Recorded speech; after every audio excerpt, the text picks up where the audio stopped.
welcome to the stage Arizona State head coach Bobby Hurley and student athletes Desmond Cambridge Jr. and DJ Horne. Coach, we'll turn it over to you for some brief opening remarks, and then we'll go to questions. Appreciate it. We're excited to be here. I'd like to acknowledge DJ Horne, Desmond Cambridge came with me today. Guys are working extremely hard. We're a couple of weeks out. We're really excited for the season to start. Ready for any questions. Okay, we'll go to Michelle in the front right. Michelle Gardner, Arizona Republic. Coach, obviously chemistry is a big issue, and it seemed like last year you guys got on a roll at the end of the year, and chemistry took a little longer in coming. What have you seen in practice that hopefully leads you to believe that maybe this year things will kind of gel a little faster? Been great competition in practice, Michelle. We got a deep team, deep roster. So each unit, are battling pretty hard. We've been staying pretty healthy, relatively healthy, so that's a positive sign. And I think the guys are probably ready to get a different opponent. Tired of seeing each other every day in practice. So been going at it really hard, and I think the group has demonstrated unselfishness and in their energy defensively. I think we got a chance, potential to be really good at that end of the floor with our depth and our athleticism and our rim protectors and on-the-ball defense, and then we're sharing the ball. I think there's a level of trust that's been built between the players that we can move the basketball and get a good shot on offense. DJ, you were part of the team last year. How does this year compare to last year? Do you see it coming together faster? Yeah, I do. I just feel like this year we have a lot of guys that's on the same page and that just ultimately want to win. And when you feel like you have a lot of guys like that surrounding you, it makes you excited. So I'm excited for this year and to play with all my new teammates. Okay, we're going to go front right to Kevin Dana. Sorry. Thanks. Kevin Dana, Pac-12 Network's coach, and then for the players after. But you have Texas Southern on the schedule. You're going to be one of the 3 Pac-12 teams making the trip to a SWAC school this year. Kind of your thoughts on being a part of the Pac-12 SWAC Legacy Series, what you guys have planned there, and then for DJ and Desmond, what it's like for you guys to play in a game of this importance. I think it's a great initiative. Certainly social justice is in the forefront right now, and for our players to get educated, and we'll have some opportunities on campus before we go on that trip for our players to learn more about the HBCUs, and then we'll have an event prior to that game. So we're still working on the final details, but it's, I think, a great opportunity. And it'll be 3 non-conference road games for us. With at SMU and at San Francisco. So we'll be working on traveling quite a bit prior to Pac-12 and with 3 neutral site games as well. So we're excited for that opportunity, and I'll let the players speak on it. Me personally, I'm happy to be a part of it. And it's good to see that things are being done to try to fix this social injustice. And educate us. So I feel like it'll be a good experience, and I feel like you'll take a lot from it. And at the end of the day, it'll be a new opponent for us, in a different environment. I feel like so it'll be good for us. And I'm excited about the initiative. I just feel like looking for the other perspective is just great for HBCUs. Just to get that. Just being able to play against Pac-12 opponents and just shedding light on this social injustice, and just giving that team a different platform. So I'm excited to play in it. We're going to go back to Casey Jacobson in the back left.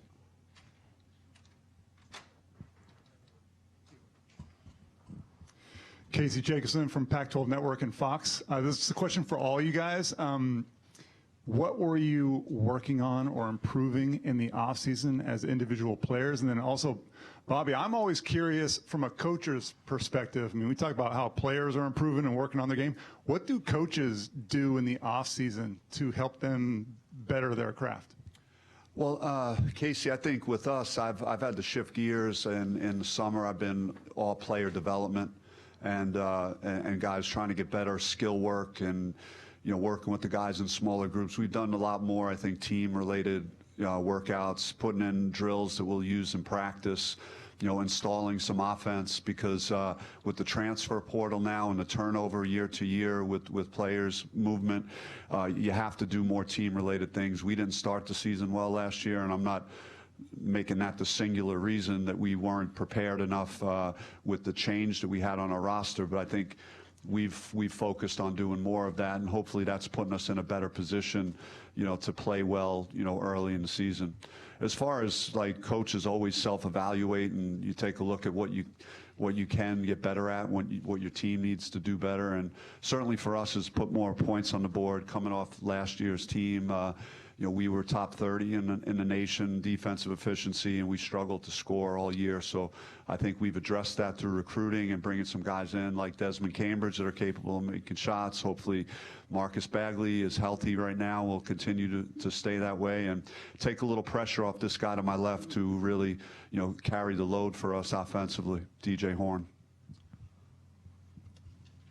As an individual, I would say this summer and just, getting ready for this season, my biggest thing has just been trying to lead this team. I feel like that's going to be big for us to, get to where we want to get to.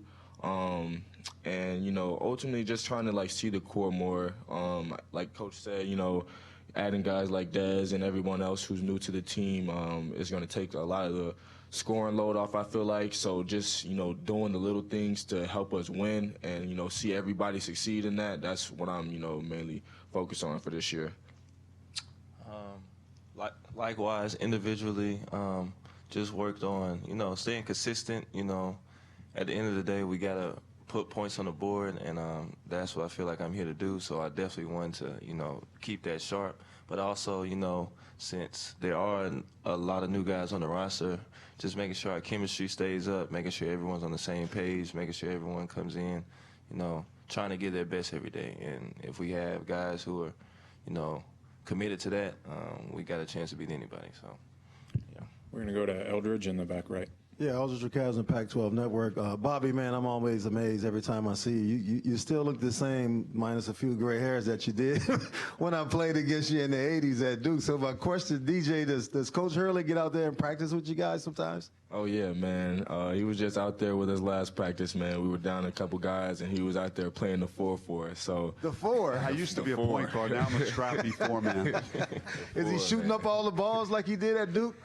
I tried to get him to shoot, but he was still, throwing his dimes, man. So, but yeah, he gets out there with us, man, and it's cool to see that, man. Knowing that, he's from Duke, he did it at the highest level, and he's still, trying to teach us. So it's big. Tell me how important it is to learn from one of the greatest point guards in college basketball history. How important was that for you when making your decision to play for Bobby Hurley?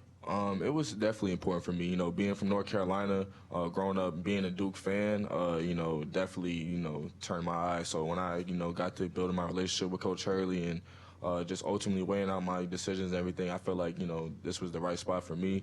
And, just being here and soaking up all the information I can from him has been, also a great thing for me because, I feel like there's so much to learn, you can learn from, anybody all the time. So, and why not, somebody like him with, his resume and everything. So it's been good. And hopefully, we can win a lot of games this year. Okay, we're going to go to Kim in the front right, and then we'll go to Kevin. The last couple of years have been tough just with COVID and everything. And just, what's it like to be back to somewhat of normalcy and just kind of looking back and going through that with all the isolation, online classes and everything? How hard was it, and what did you guys learn through that?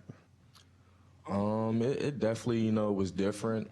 For me, it kind of made it seem like I wasn't so much in college. It just kind of felt like I was playing basketball, with all the online stuff. You kind of, you're not going to classes anymore and all that. And, if guys were getting sick, it would have to result in a shutdown or something. We would have to stop playing basketball. So it was definitely a learning experience for a lot of us.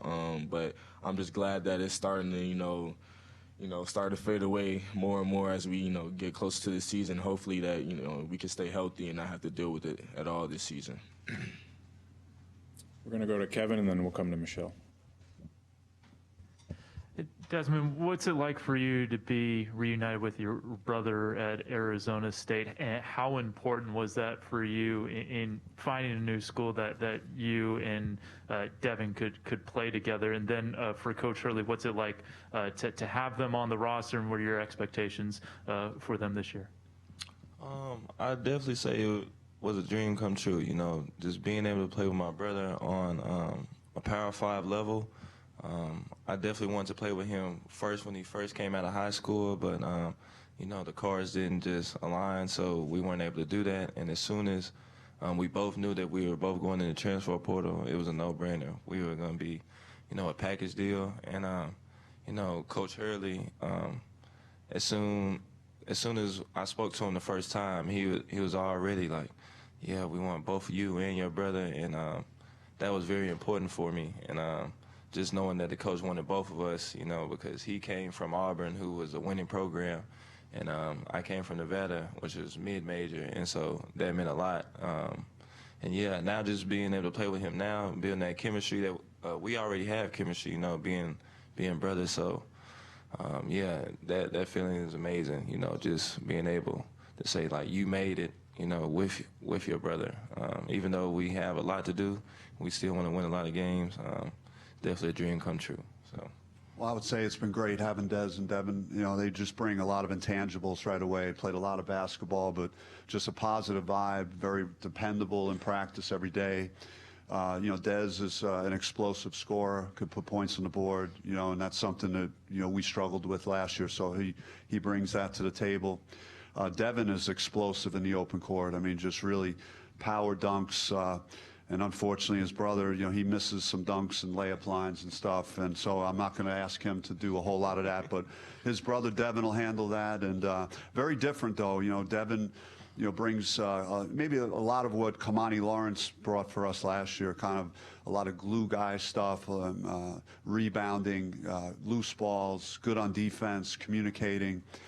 So he's a good all-around player. Des is a terrific offensive player, and you know, he works at it on the perimeter too. Just you know, he's been guarding Marcus Bagley quite a bit in our practices, and so he wants to accept that challenge on defense. So it's been great having both of those guys. Okay, we've got time for a few more. We'll go to Michelle in the front.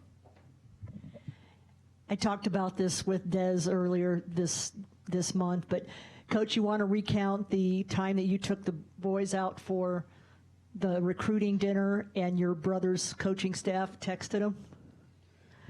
Yeah, I mean, Des would know more about that. He shared it briefly with me. I think he was a little bit late, though. That's what I probably told you, right? That Go ahead, Des. My brother Dan they slept on you a little bit. It was too late by then, right? Yeah, he had actually texted me while we were out at dinner on the first night, and I showed one of the assistant coaches, oh, look, it's the UConn coach. That's what I had his name in as. And he was like, Coach Hurley? I said, no, Coach Hurley's right here. What do you mean? He was like, no, he has a brother. And that was the first time that I realized that he had a brother who was coaching another team. So that was crazy. And so I told him about it the next morning. He was like, yeah, I guess I need to call my brother. We're clearly not on the same page. So, yeah, man, that was a great, funny thing. Yeah, it's a cutthroat business. Family goes out the window, right? Right, you're right. Okay, we got one more. We'll go to Percy, front right. Hey there, Coach. Hey, how difficult or different is roster construction these days as opposed to 5 years ago when you just have the transfer portals, and it just seems like, just for old guys like me, that teams just turn over so much. And so as a coach, how do you mitigate that? How do you get some continuity? How do you sort of get guys to click? I'll try and give you the quickest answer I can. My 12-0 year, I had Trey Holder, Shannon Evans, Cody Just, Remy Martin was a freshman. Really good team. I had 2 transfers sitting out. I had Zylan Cheatham, who's ended up being first team all Pac-12 the next year, and then Rob Edwards, who was a multi-year starter for us. So as the guys were graduating, you knew you had guys in your program that, you know, we're sitting out, getting ready to play that next year. And maybe some people thought, hey, ASU, after going to the NCAA tournament, will take a step back, losing what we lost. But, like, you know, as a coach, that you could build rosters better, you know, with the prior rules. Now, with this, in today's world, it's different. You try and build relationships with your players. You hope that they have a great experience. You hope that you coach them well, and you hope they want to come back. And the more you could retain and bring back, the better chance you're going to have for success. And then you have to be strategic. I think, we were able to bring back 6 guys from our core this year, and then we brought in specific players from the transfer portal that could help us win. And hopefully that translates into a better season, for us. And then you have to figure out freshmen and how do they fit in, and can they impact you right away, because now they have a lot of options very quickly. And do you have a plan for them? Have everything that you said to them, are they trusting that and in their progression as a player in your program? So there's a lot of variables, and it's complicated, but we're doing the best we can with it.